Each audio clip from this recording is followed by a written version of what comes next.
Zigra yaravuze ngo buri gihe hazabaho abantu bazagufata nabi mu buzima, hazabaho abantu bazaguhemukira.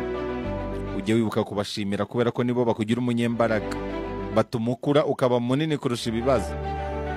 Ikitakwishe nicyo kigukomeza. Yaranavuze ngo igihe uhuye n'inzitizi cyangwa se ikibazo kitoroshye mu buzima, ujye wibuka kumwenyura, hanyuma uvuga uti aya ni amahirwe yanjye yo gukura, ni amahirwe yo kuba munini kurusha ibibazo. Yigeze no kuvuga ngo iyo wibanze ku bibazo ubona ibibazo byinshi, wakwibanda ku bisubizo ukabona ibisubizo byinshi. Iyo wibanze ku minyaku ubona imyaku myinshi, iyo wibanze ku mahirwe ubona amahirwe menshi. Ziggy yaravuze ngo igihe cyiza cyo gukora ikintu gikomeye ni hagati y'ejo hashize n'ejo hazaza. Ubwo icyo gihe ni ryari? Icyo gihe ni none. Nta gihe nyacyo uzabona kiruta none.